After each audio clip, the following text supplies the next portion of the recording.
Feliz sábado, irmãos. É uma alegria muito grande estarmos aqui na casa de Deus para louvarmos o nome do Senhor, ver famílias, jovens. E eu fiquei muito feliz. Eu estava tentando identificar que a gente tem uma boa memória de rosto, mas eu não tenho boa memória de nome. Eu estava vendo aqui, desculpe mencionar, a filha do João Antônio, Karine ou Karina. Eu vi você pequenininha. Eu nem devia estar falando isso, né? Mas eu a vi pequena, eu estou muito feliz de vê-la aqui. Muito bom, louvado seja Deus por isso. Antes de nós abrirmos a Bíblia, irmãos, o texto dessa manhã está no livro de Gênesis 35. A gente quer louvar a Deus junto com você. Eu escutei um sujeito cantando no YouTube esses dias e fiquei ouvindo aquela música, aquela melodia, gostei muito dela. Alguns conhecem, alguns talvez não conheçam. E ela dizia assim,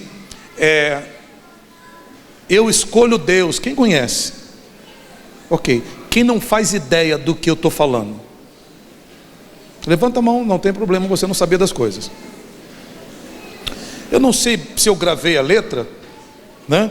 Mas se eu não gravei, você no coro todo mundo sabe. No coro você vai dizer assim: eu escolho Deus, eu escolho ser amigo de Deus, eu escolho Cristo todo dia, já morri para minha vida, agora eu vivo a vida de Deus. Eu me identifiquei com a letra, porque foi o que eu fiz. Meu nome é Damião, como já foi mencionado aqui, vocês já devem ter visto em alguns lugares aí. E eu não nasci na igreja. Tem gente que vai perguntar: pastor, você nasceu na igreja? Claro que não. Nenhum crente vai botar o nome de santo de macumba num menino que nasceu na igreja, não vai fazer isso. Então não venha me perguntar: pastor, você nasceu... Não, irmãos, eu nasci no Espiritismo. Mas louvado seja Deus, com 17 anos Jesus me tirou de lá. E hoje eu sou pastor, graças a Deus. Só que a minha família toda não era.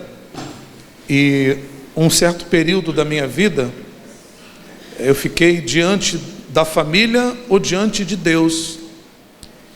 E fiquei numa escolha difícil, porque a coisa estava muito complicada de relacionamento. Na realidade, eu não queriam que eu fosse adventista.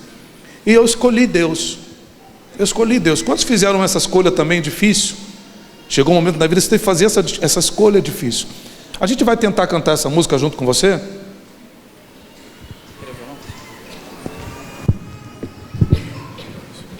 Oi.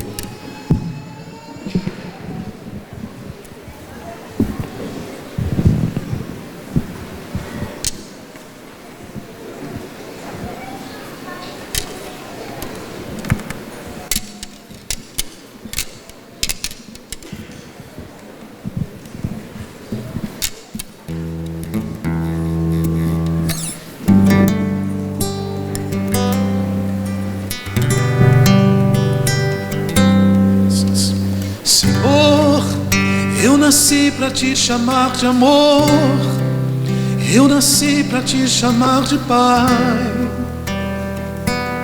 viver ao teu lado. Canta. Senhor, desde o ventre da minha mãe, eu sou povo escolhido seu. Eu sou abençoado. Eu sou abençoado, se vivo obediente. Aí é a hora que eu me enrolo, eu não sei, você vai me ajudar. Mas todo dia me chama, todo dia as propostas vêm. É isso? Me chama, todo dia vem as tentações. Me chama, todo dia o pecado vem. Mas eu escolho Deus, eu escolho ser amigo de Deus, eu escolho Cristo todo dia. Já morri pra minha vida, agora eu vivo a vida de Deus. Mais forte.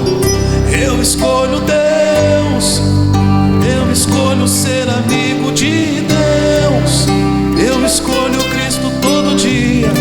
Já morri pra minha vida, agora eu vivo a vida vida de Deus. Senhor, eu nasci para te chamar de amor. Canta.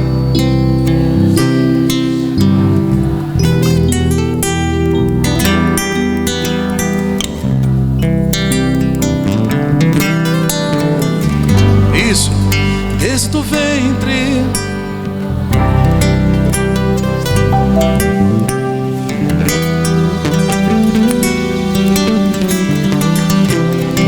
Se viva obediente.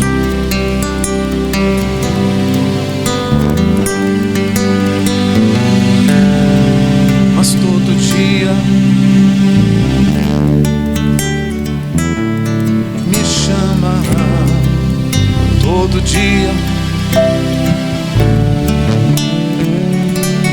me chama, todo dia me chama, todo dia o pecado vem. Mas eu escolho Deus, eu escolho ser amigo de Deus, eu escolho Cristo todo dia. Já morri pra minha vida, agora eu vivo a vida de Deus. Eu escolho Deus, eu escolho ser amigo de Deus, eu escolho Cristo todo dia.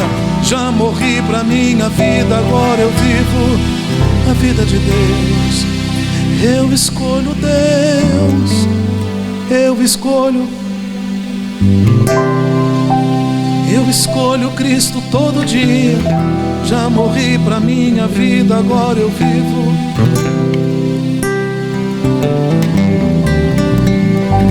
Amém.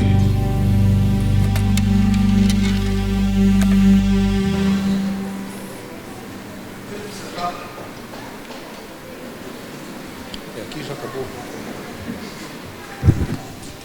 O sonoplasta funciona mesmo, né? Do jeito que você está aí, vamos falar com Deus nesse momento. Não inclinar a cabeça, vamos falar com o nosso Deus. Querido Pai que está nos céus, vamos abrir a Bíblia para nos alimentarmos dela. Queremos te pedir que o Senhor nos abençoe, nos ilumine, nos ajude, nos faça entender a sua palavra nessa manhã. Rogamos em nome de Jesus, amém. Gênesis 35, de 16 a 22. Gênesis 35, de 16 a 22.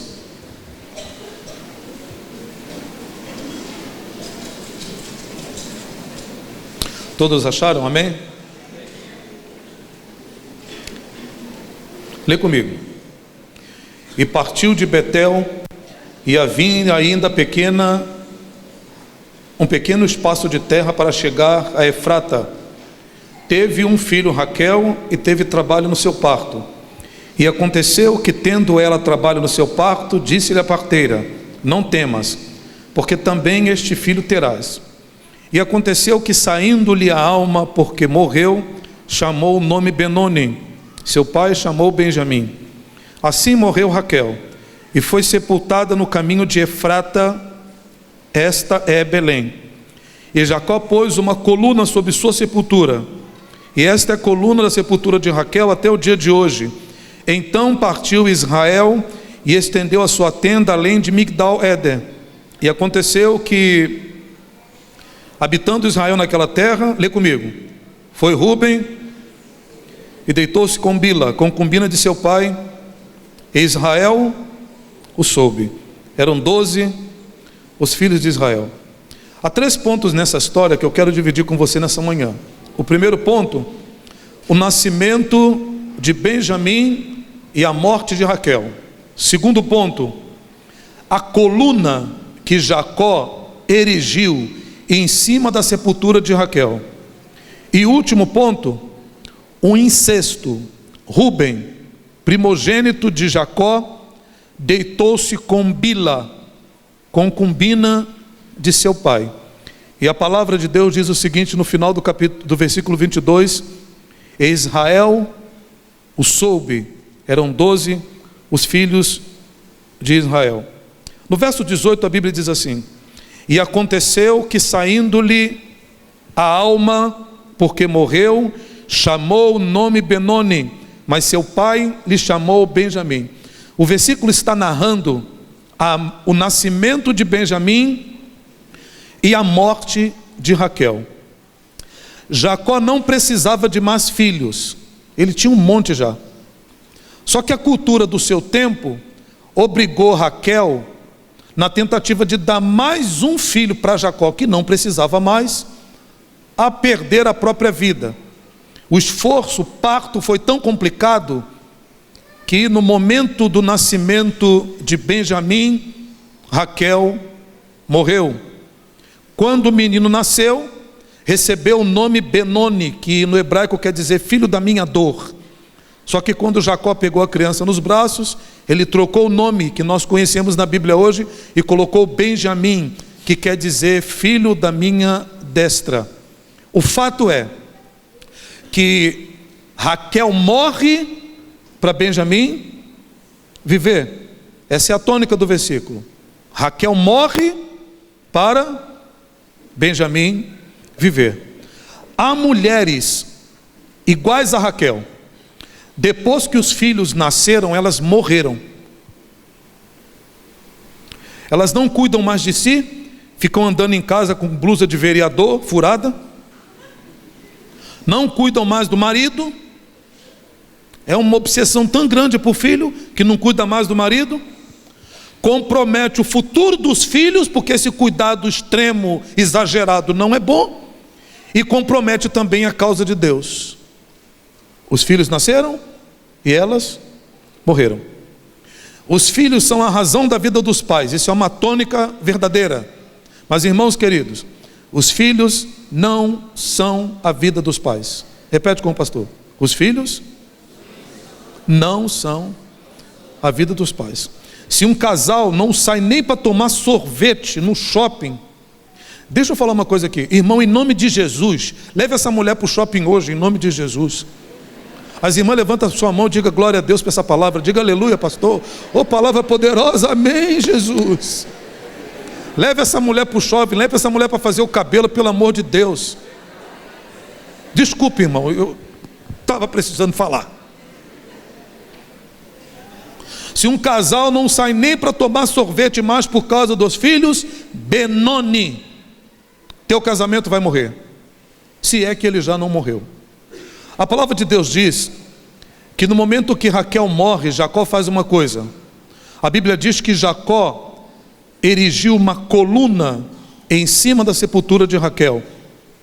O amor de Jacó por Raquel, ele não pode ser questionado. Raquel era uma mulher amada, e toda mulher amada é feliz.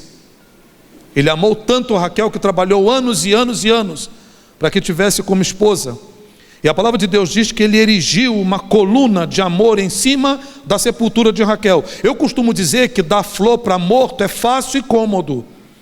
Difícil é pegar todas as flores que você coloca numa coroa e dar a cada dia para alguém que você ama. Isso é mais difícil, porque envolve sentimento, raiva, lembranças, é mais complicado.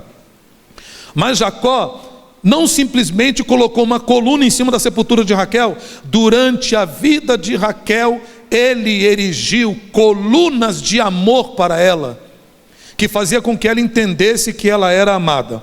Não existe pensamento mais tacanho, mais mesquinho, mais acabrunhado do que um marido olhar a casa, a família e dizer assim: eu boto comida aqui, vocês deveriam estar felizes.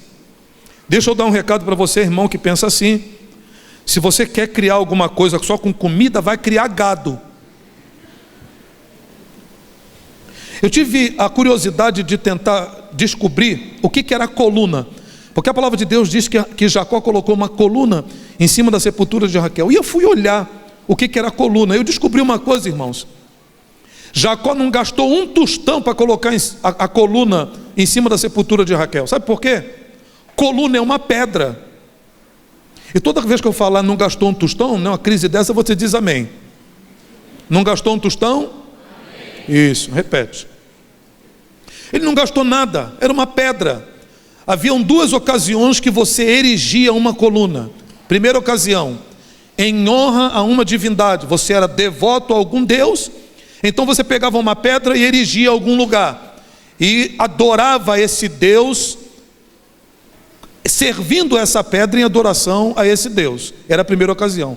E a segunda ocasião era se você tivesse um ente querido que tivesse morrido.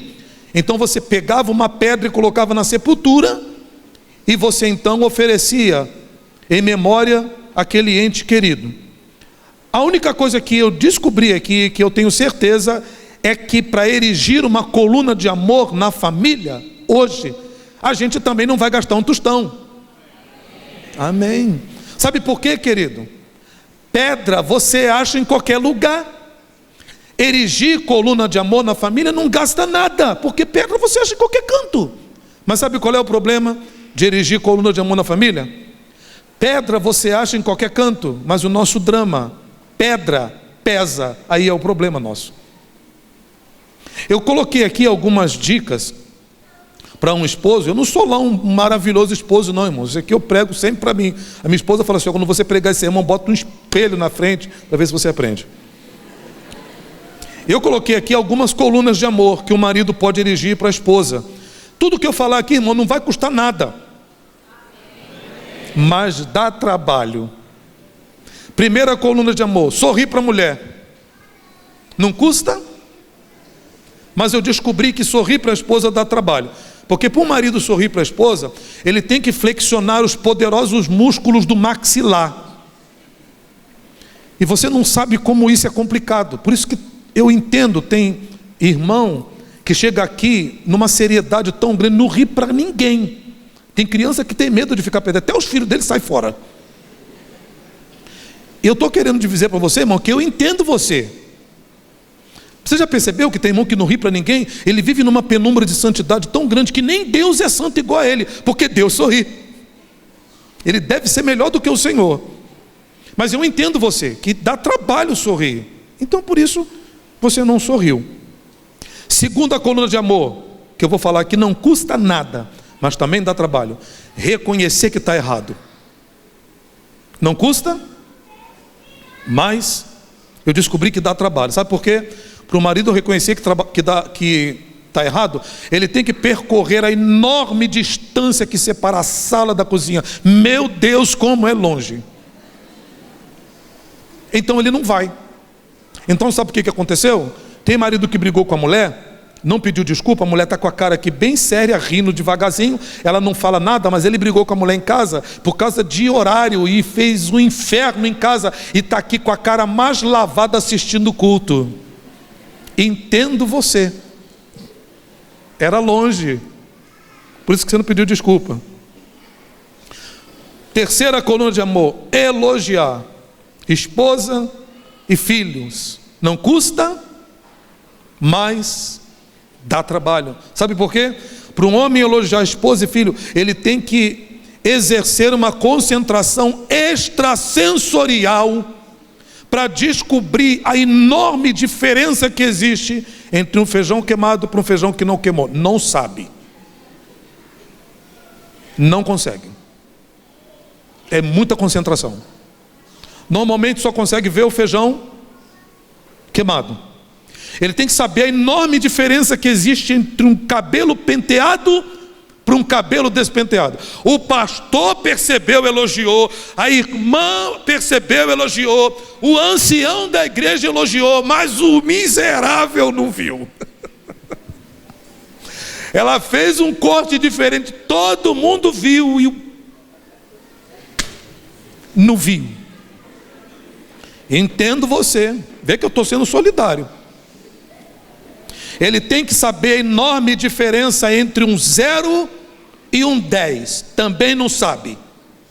Só enxerga nota abaixo de 5. Nota abaixo de 5 vê tudo. Nota acima de 7 não vê.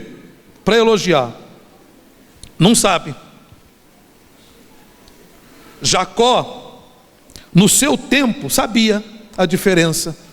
Sabia elogiar Raquel. Jacó sabia que uma cartinha de amor escrita num papel qualquer dava mais resultado do que dinheiro para ir para o shopping center. Jacó sabia no seu tempo. Jacó sabia que uma flor, essa de rua, era mais eficaz do que panela ou móveis novos. Ele sabia. Jacó sabia que dizer eu te amo para Raquel todos os dias dava mais resultado do que ir para uma cama para provar masculinidade. Deixa eu abrir um parêntese aqui. Irmão, cama não faz de ninguém mais homem. Cães também fazem sexo. Isso não me torna macho. Eu ir para uma cama para provar masculinidade não me tornou mais macho. Sabe quem é o macho segundo a Bíblia? O macho, varão macho, homem, segundo a palavra de Deus, é aquele capaz de proteger esposa e filhos. Quando ele é capaz de proteger, quando ele é capaz de ser o abrigo para que toda a família entre e se sinta segura, então Deus lá de cima olha para ele e chama de quê? Esse aí é macho. Colunas de amor. Fala com o pastor, repete. Que fale mais alto do que nossas palavras, diga. Um dia eu e minha esposa brigamos. E foi briga feia. Pastor também briga. Alguém que fica achando que a gente joga bola e se machuca. É igual a você. E a gente brigou, discutiu. Só que por eu conhecer mais, por eu ter sido mais preparado para a discussão, porque o pastor é preparado para falar, eu ganhei a discussão, é natural e lógico. Aliás, eu não vejo nenhum mérito, nenhuma honra, nenhum louvor em brigar com quem está do teu lado e vai ajudar você. Olha que coisa idiota. A pessoa que está do teu lado e vai ajudar você está brigando com quem está ali para te ajudar, para somar. E eu discuti, eu fiz pior. Eu fiz a minha esposa entender que ela que estava atrapalhando o meu ministério. Eu fiz isso. Eu disse que ela que atrapalhava, que eu só não ia mais longe porque ela não colaborava. Olha que coisa imbecil. Eu disse essas palavras para ela. Ela é bem branquinha, ficou toda vermelhinha e ficou com os olhos lacrimejantes. Ela foi lavar a louça e eu ainda disse assim: eu estou fazendo isso porque eu te amo. Olha aqui. E ela falava assim: amor, desculpa, eu vou tentar melhorar, eu vou tentar mudar. E ficou lá sozinha. Só que eu ia pregar naquele dia. Eu estava no Rio de Janeiro e ia pregar em Minas Gerais, na semana de oração. E para não sair de casa brigado com a mulher, eu dei aquele beijinho de desencargo de consciência, sabe aquele tchau amor. Eu costumo dizer que o beijo de Judas é um pouco mais nobre. E saí. Peguei o táxi, estava indo para o aeroporto. No meio do caminho, o Espírito Santo: vai para onde, pastor? Eu vou pregar a tua palavra. Você vai voltar e vai consertar a bobagem que você fez. Porque se você não voltar e não consertar, eu não vou usar você. E eu vou dar um recado para quem gosta de pregar. Se você não ama a família, não ama os filhos, não ama os irmãos, e você está aqui, a igreja pode respeitar muito você, os irmãos podem achar que você é uma pessoa em alto nível espiritual, mas deixa eu falar uma coisa para você: Jeová não te conhece.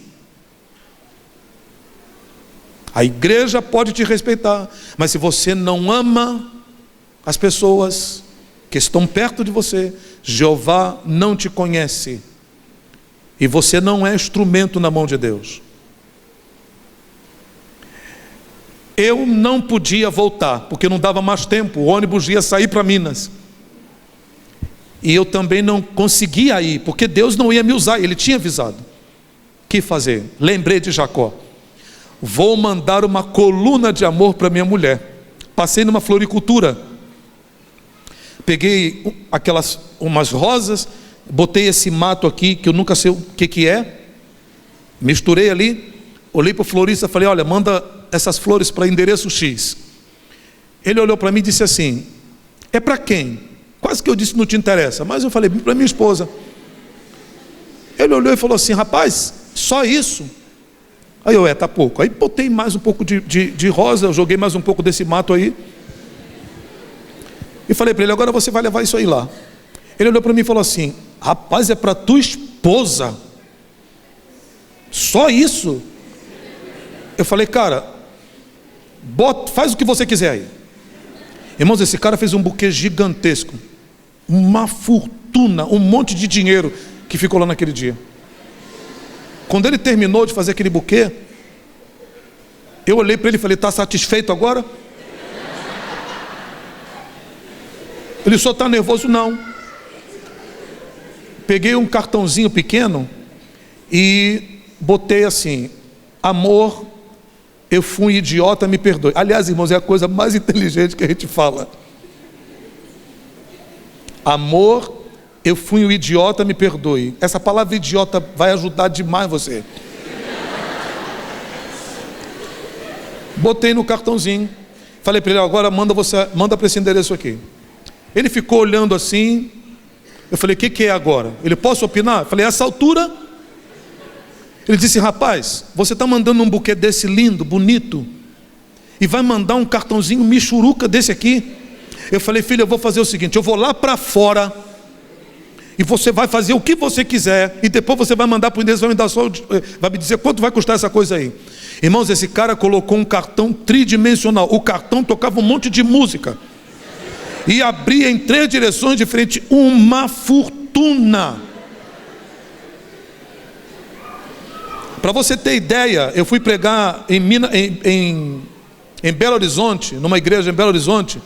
Numa viagem de 12 horas de ônibus, eu só consegui comer com o dinheiro um pastel e um suco de caju. E os irmãos tinham depositado dinheiro para eu almoçar, para eu comer bem. Ficou a grana toda lá, na floricultura. Fui para Minas Gerais, preguei. Deus me usou, louvado seja o nome do Senhor. E Ele vai usar todo homem capaz de amar, o homem que é capaz de amar os seus irmãos, o homem que é capaz de amar a sua família. Esse homem então será espada aguda na mão de Jeová. Esse homem então será espada na mão direita de Deus. Ele será instrumento do Senhor. Quando terminou, depois de 2 semanas, eu voltei para casa. Quando eu entrei no apartamento, um monte de bola em forma de coração vermelho espalhado pela casa, e uma faixa assim: você é o nego da minha vida. E o resto da história não é da sua conta. Repete com o pastor, diga: colunas, colunas de amor, colunas de amor, que falem mais alto do que as nossas palavras. O capítulo termina triste. Verso 22,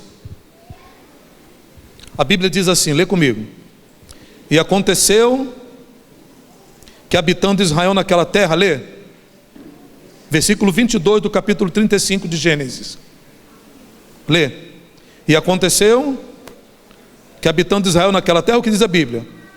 Foi Rúben, deitou-se com Bila, concubina de seu pai, e o que diz a Bíblia? Israel o soube, e termina dizendo o quê? Eram 12 os filhos de Israel. Os patriarcas eram homens de Deus. Por que eu sei disso? Porque a Bíblia fala isso, espírito de profecia fala isso. Eram homens de Deus. Porém, se não todos, a maioria, tinham um péssimo defeito que permeou todos os conflitos interpessoais do Antigo Testamento. Eram péssimos educadores. A gente lê a história de José e pensa assim: não, José e tal.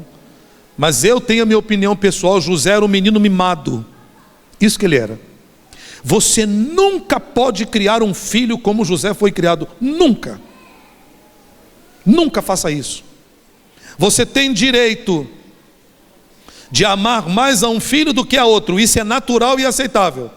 Mas você nunca pode fazer o que os patriarcas faziam: dizer para o filho que ele era escolhido, que ele era melhor. E a maioria dos conflitos do Antigo Testamento, ali no Pentateuco, eram gerados por causa dessa mania de escolher mais um filho do que outro filho.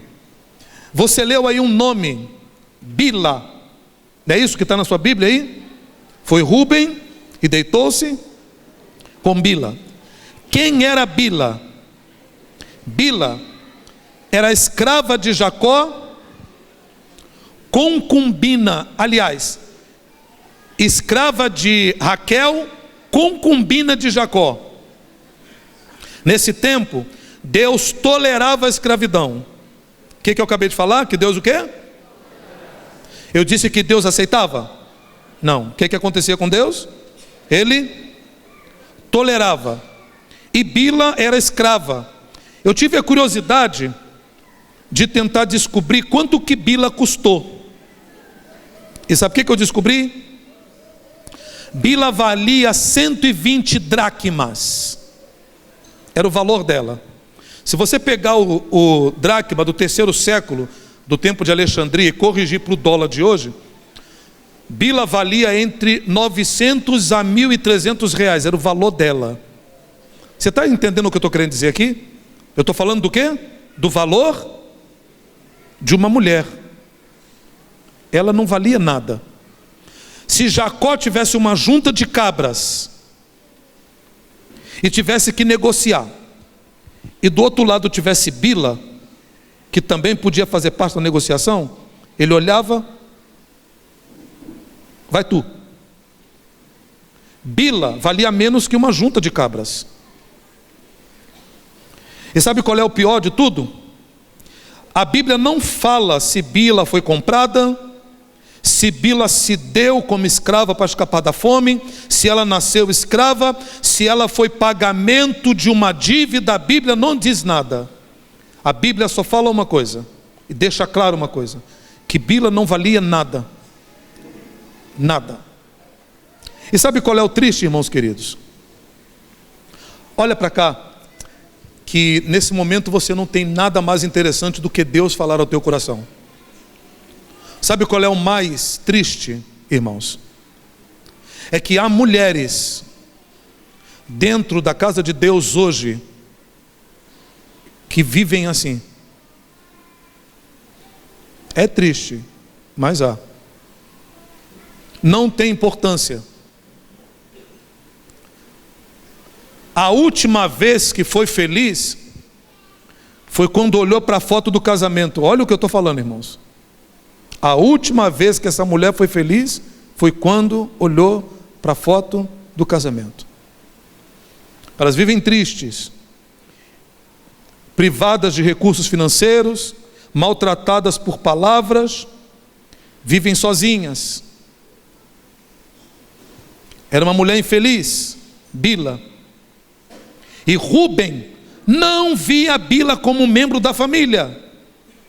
Eu imagino que ela saía na rua, estou imaginando aqui, e olhava as outras empregadas das outras pessoas, ia conversar e alguém perguntava assim: escuta, quem é você? Ela dizia assim: eu sou da família de Jacó. Mentira, irmãos.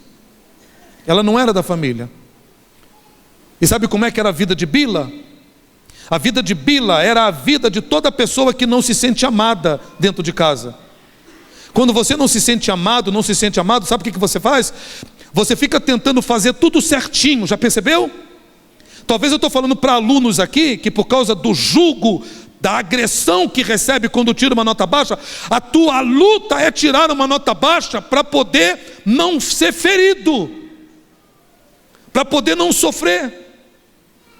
Talvez eu estou falando para alguma dona de casa que é sempre a comida na hora certa, sempre a roupa lavada, sempre no lugar certinho, com medo. Isso não é família, isso é cárcere privado. E Bila vivia assim. E não tem coisa pior do que você não se sentir feliz no lugar aonde Deus colocou para você ser feliz. Um dia, a Bíblia diz que enquanto Bila estava fazendo o trabalho de casa, porque é ela o que ela fazia, a Bíblia fala que Rúben, primogênito de Jacó, pegou Bila e violentou Bila. Aqueles que acompanham na mídia o que é uma violência sexual, sabem como uma mulher fica depois. Sabe como é que eu penso?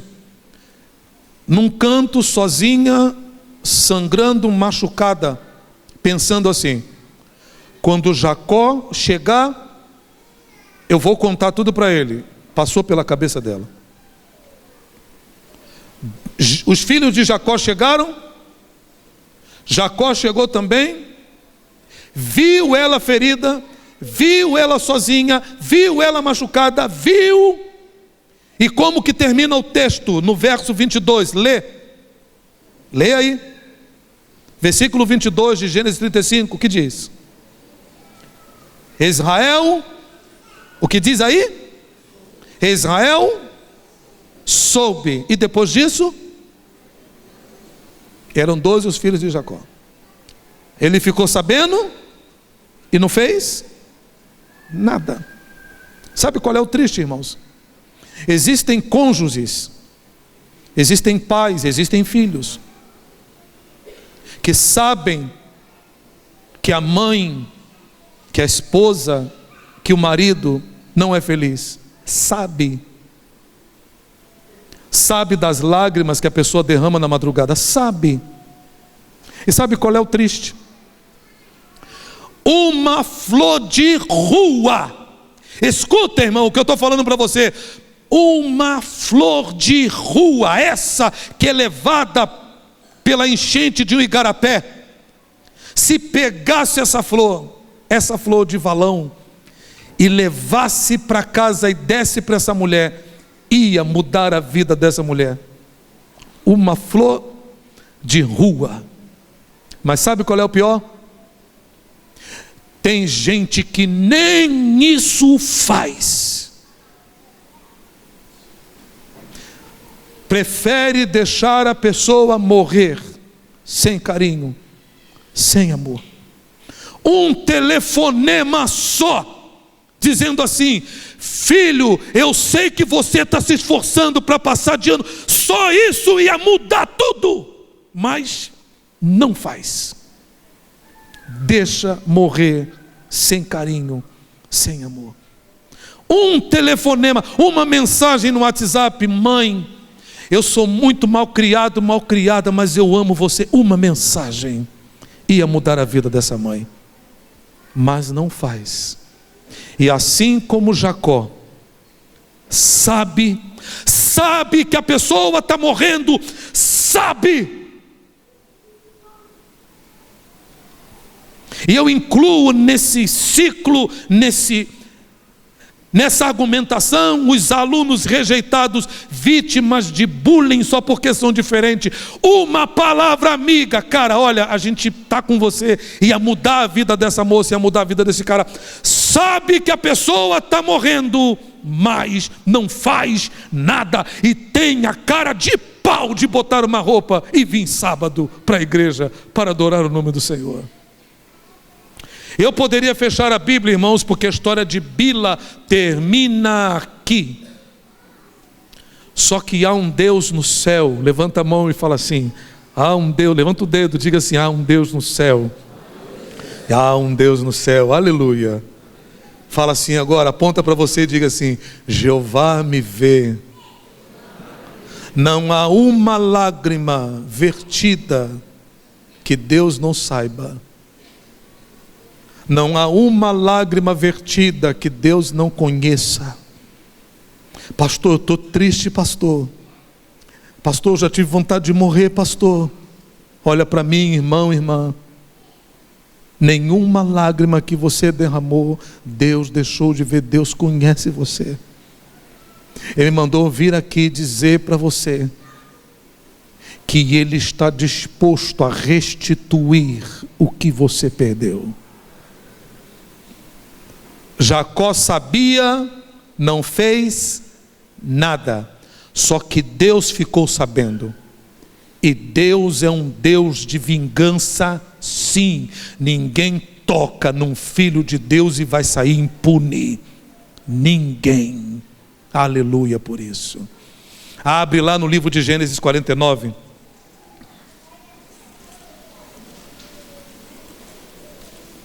Gênesis 49, de 1 a 4.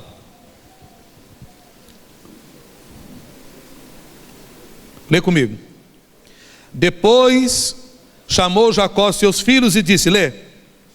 Ajuntai-vos e anunciar-vos-ei o que há de acontecer nos derradeiros dias. Ajuntai-vos e ouvi, filhos de Israel, ouvi Israel vosso pai. Lê agora, lê. Rúben, tu és o meu primogênito, lê. Minha força, o princípio do meu vigor. Continua lendo. O mais excelente em alteza e o quê? E o mais excelente em poder. Você está vendo o que Jacó está fazendo com esse covarde de Rúben, esse criminoso? Criminoso, pastor, sim, porque se ele fizer hoje o que ele fez com Bila no passado, ele vai preso hoje. Criminoso. Você está vendo o que ele está fazendo aqui? Jacó está exaltando esse cara. Mas continua lendo. Lê. Verso 4, lê. Impetuoso ou inconstante como a água. O que diz aí? Não serás o mais excelente, porquanto subiste ao leito do teu pai e o contaminaste. O que diz mais? Subiste à minha cama. É interessante, você está vendo aí Jacó primeiro exaltando Rúben. Rúben, tu és o excelente, tu és o meu primogênito. De repente, o que ele faz? Ele amaldiçoa. Sabe o que eu tenho no meu coração? Que no fundo, Jacó queria abençoar Rúben. E ele começou a falar. Só que o Espírito de Deus, é pensamento meu, quando ele começou a abençoar, o Espírito de Deus entrou no coração dele e não deixou ele abençoar Rúben. A primogenitura saiu de Rúben e a relevância dos patriarcas passou para Judá. E de Judá nasceu Davi, e de Davi nasceu Jesus. Pega a Bíblia, nenhum rei, nenhum juiz, nenhum profeta nasceu da tribo de Rúben. E sabe por que Deus fez isso? Deus fez isso para te mandar uma mensagem. Ninguém vai tocar em você sem que ele não veja, sem que ele não saiba. E diga aleluia para essa palavra. Aleluia. Ninguém vai tocar num filho de Deus e vai sair impune. Ninguém vai fazer você chorar. Ninguém vai fazer você sofrer que não pague por isso, ou nesta vida ou na volta de Jesus. Vai pagar. Pastor, mas o que Deus fez com Bila? Se você abrir a Bíblia no livro de Juízes, você vai encontrar um homem chamado Sansão. Quem foi Sansão? O homem mais forte da terra. Antes dele ninguém e depois dele nenhum. Quando Sansão andava pela rua, as pessoas perguntavam assim: quem é você, poderoso guerreiro? E ele dizia assim: eu sou Sansão, filho de Manoá, descendente da tribo de Dan. E sabe quem foi Dan? Filho de Bila. Deus tirou do ventre da escrava o homem mais poderoso da terra para te mandar uma mensagem. Ele não se esqueceu de você. Amém. Vamos falar junto? Ele não se esqueceu de mim. Posso contar uma história de uma mulata bonita? Deixa bem baixinho, por favor. Pensa numa mulata bonita, irmãos. Bonita, cantava. Bem bonita mesmo. Dessas mulatas cariocas, que parecidas dessas que você vê na televisão. Era assim, bonita. Só que se apaixonou por um negão. Isso já é problema, já no começo. Negão não era bonito não. Só que naquele tempo quem usava calça de linho e sapato de duas cores fazia sucesso. E o negão era bom de conversa. O negão pegou, começou a conversar com a mulata, levou a mulata na conversa, a mulata se apaixonou, namorou, noivou e casou-se com o negão. E como toda mulher, ela foi para casa, porque assim faz a mulher quando ela casa. Ela vai para casa cheia de sonhos, cheia de planos. E quando ela chegou em casa, o primeiro ato desse cara, sabe o que ele fez? pegou todos os brincos e bijuterias que ela juntava desde menina, foi num valão que é chamado aqui no norte de Igarapé, e jogou tudo no valão e disse assim: mulher minha, não use essas coisas. Alguém deve estar pensando assim: não, pastor, esse cara estava certo. Talvez eu estou pregando aqui para alguém aqui que quando a mulher está vendo algum programa que você não aprova, tu vai lá e pum, desliga, que você é o chefe. Estou tentando manter a ordem na minha casa. Não, irmão, você é só grosso. É grosso e ignorante. Quantos anjos você já viu desligando a televisão dos outros? Já viu algum sobrenatural? Viu assim um anjo? Buf. Quantas vezes você já viu Deus entrar na casa e a esposa está vendo algum programa? Não viu. Falta de respeito à escolha das pessoas. Ele fez isso. E daquele dia em diante, do primeiro dia do casamento, aquela mulher só conheceu a tristeza, a dor e a amargura. Ela gerou 7 filhos para esse casamento. E grávida do 5º filho, como se não bastasse o sofrimento que ela vivia, esse homem arrumou uma amante e andava na frente da casa dessa mulher e fazia questão que ela visse que ele tinha condição de ter outra mulher melhor do que ela. E essa mulher começou a morrer. Porque quando você não é amado por alguém, por um pai, por um filho, você começa a morrer. E talvez eu estou pregando para alguém aqui nessa manhã: pastor, eu estou morrendo. E ela vivia no hospital, vivia passando mal, diabetes, hipertensão, todas as doenças oportunistas de pessoas que podem estar fragilizadas emocionalmente ela tinha. E sabe qual é o pior? Uma flor de rua, uma flor pega na rua, podia ter mudado a vida daquela mulher. E ele sabia que ela estava morrendo e não fez nada, e deixou ela morrer. Um dia, essa mulher olhou para o filho mais novo, já com 7 filhos, o caçula, e chamou ele no canto, magrinha, triste e com um rosto confuso de não entender por que tanto sofrimento. Olhou para o menino e disse assim: filho, vem cá, você sabia que a mamãe não é feliz? E que a mamãe tem vontade de morrer? E eu olhei para cima e falei: é, mãe, a senhora quer morrer? Não morre não. E chorei junto com ela. Eu tinha 7 anos. Irmão, olha para mim. Em nome de Jesus Cristo, não deixe isso acontecer na tua casa. Em nome de Jesus. Faça tudo, esqueça algumas coisas, abra mão de outras que não são princípios de salvação. Não deixa isso acontecer. Eu tinha 7 anos e ela falou que queria morrer. E sabe qual é o pior? Meu pai sabia e não fez nada. A gente vivia esperando a morte da mamãe. A gente vivia esperando o dia de sepultá-la e ficar sozinhos com o papai. Só. Levanta o dedo comigo de novo. Há um Deus no céu. Diga glória a Deus. Levanta o dedo e diga: há um Deus no céu.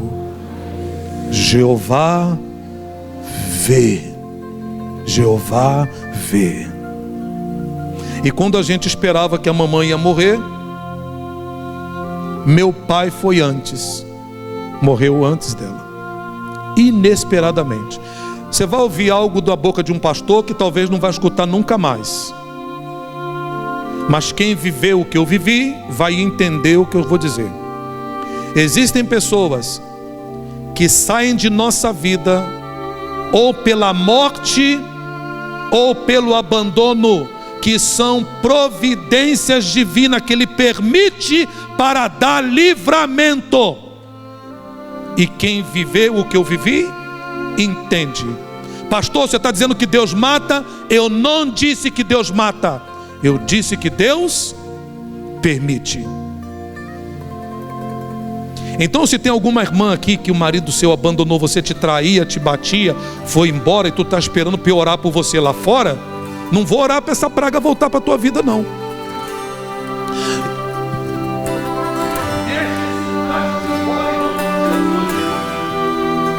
Deus cuida de você, você não precisa dele. Deus está dando o livramento e você está querendo trazer de novo a maldição. Deixa isso embora. Ele se foi.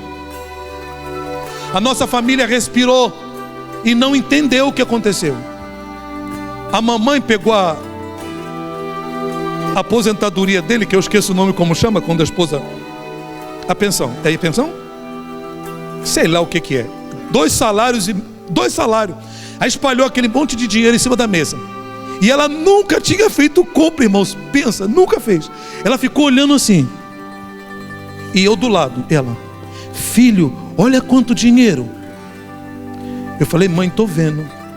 Ela: o que a gente vai fazer? Eu falei: mãe, vamos gastar isso. Mãe, vamos comprar as coisas que a gente nunca comprou. Mãe, vamos aproveitar ela, vamos para o mercado. Oh, repidei. Ai, irmão, fomos para o mercado. Irmão, que bênção. Eu falava: mãe, compre iogurte. Eu nunca comi iogurte. Mãe, compra. Mãe, ela pega. E eu pegava iogurte. Mãe, marmelada, bisco. Irmão, enchemos 2 carrinhos de besteira. Só supérfluo. E ela, orgulhosa, ela pegou e foi pagar a compra. Primeira compra. Contou o dinheiro, deu. Pegamos os frios, as coisas de geladeira, e fomos levando para casa. Era meia hora do mercado até a nossa casa a pé. E fomos andando. E eu olhava para ela.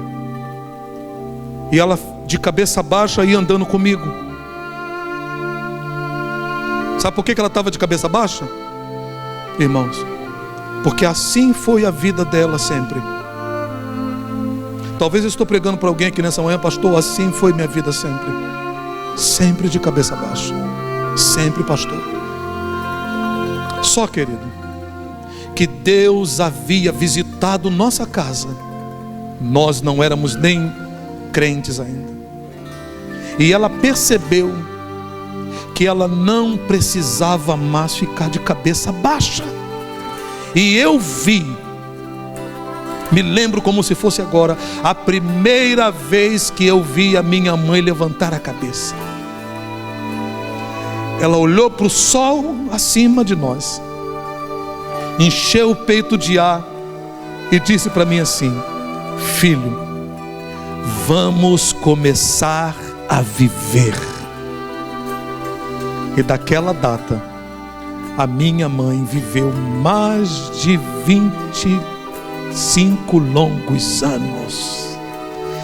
Viveu, amada pelos filhos, pelos vizinhos, até pelos bandidos da favela, gostavam dela. Todo mundo gostava dela, amada, protegida. Deus devolveu tudo que meu pai roubou, tudo ele devolveu, tudo. No dia do sepultamento da minha mãe haviam mais de 500 pessoas. Poucos sepultamentos de pessoas comuns você vai ver com tanta gente. Amada, até o último minuto Deus deu vida suficiente para ela me ver formar em teologia, e ela entrou na igreja do IAN comigo. Pastor João Antônio estava lá, Deise estava lá, viram, ela entrou comigo. Eu paguei a passagem dela para a Bahia, toda orgulhosa, ajeitando a roupa. Mãe, para, mãe, tá bom já. Não, vão tirar foto, preto tem que ficar bonito. Irmãos, amada.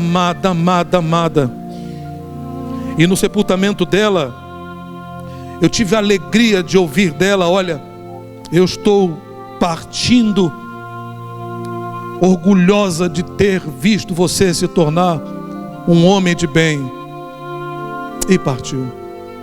Deus devolveu. Irmão, irmã, eu não sei quem te roubou, não sei. Talvez um pai que deveria ter te amado um pouco mais, não amou você. Talvez um filho que você deu tudo por ele, você envelheceu amando, e ele nem liga para você mais. Talvez um cônjuge, você foi fiel, você deu de si e não te amou, te roubou. Alguns devem estar pensando assim: pastor, eu estou infeliz, mas quando Jesus voltar, eu vou ser feliz. Eu acredito numa coisa: Deus tem poder suficiente para fazer você feliz aqui nessa vida. Ele pode. E antes, eu quero perguntar uma coisa para você. Quem está aqui nessa manhã e gostaria de pedir devolução? Isso, devolução do que roubaram de você. Pastor, Deus devolve? Deus devolve. Não sei quem te roubou.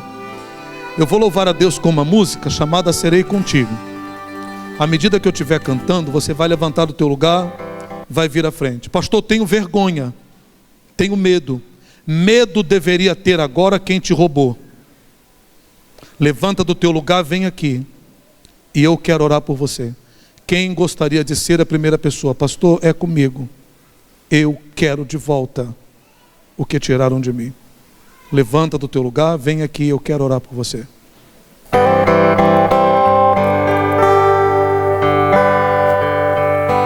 Não tenha medo, não fica com medo. Inclina a tua cabeça, diga: eu fui roubado, Senhor. Eu fui roubado. Serei contigo na alegria ou na dor,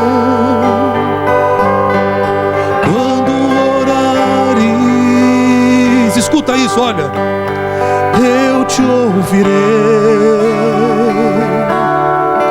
agora e para sempre. Serei teu abrigo, eu serei contigo, pois eu sou teu Deus. Pede de volta. Diga: Deus, eu não mereço isso. Eu não fiz nada errado. Eu não fiz nada errado, Senhor. Serei contigo. Escuta isso, olha. Ao teu lado estarei, quando pedires, eu não negarei. Tua vida é minha, e haja o que houver, eu serei contigo, pois eu sou teu Deus. Pede devolução.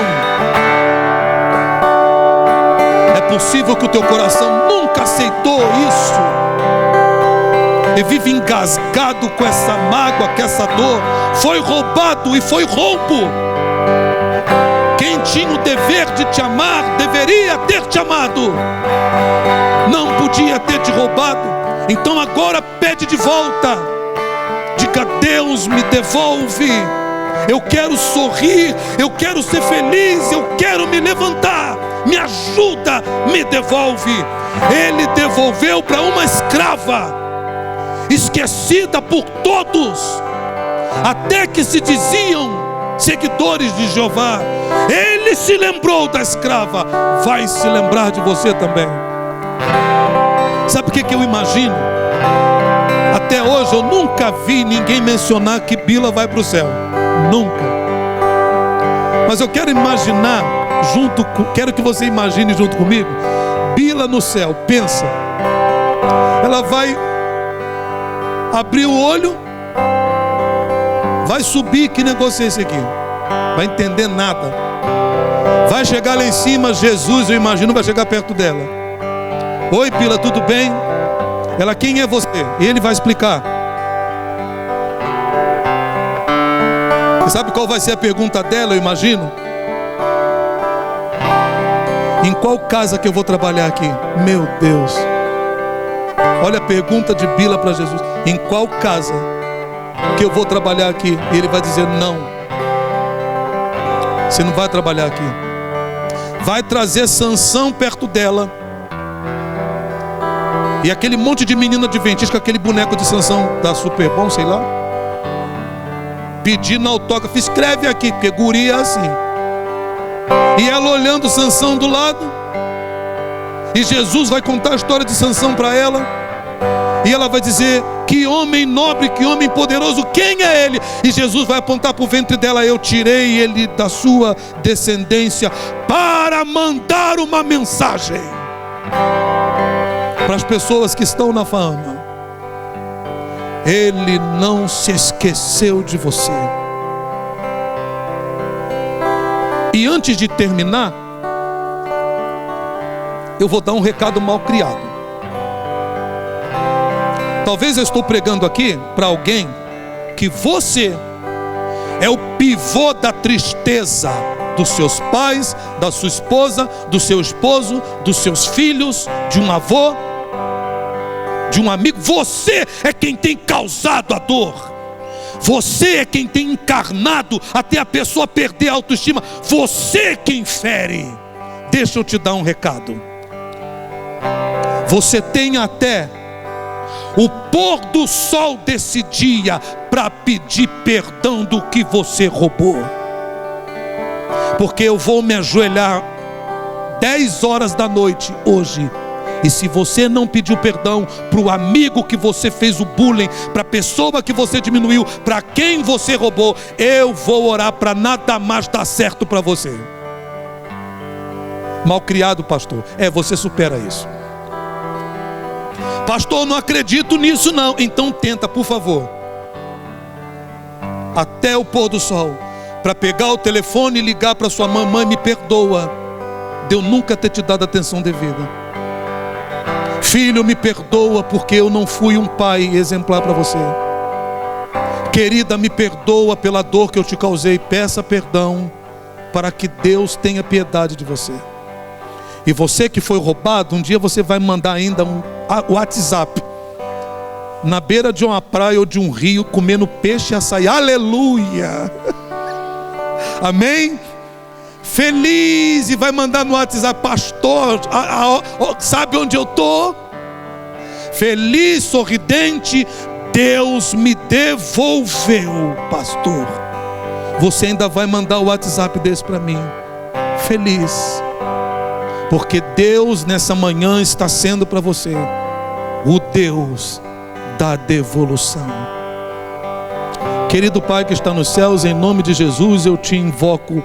Eu sei que o Senhor está aqui porque o Senhor me disse que estaria.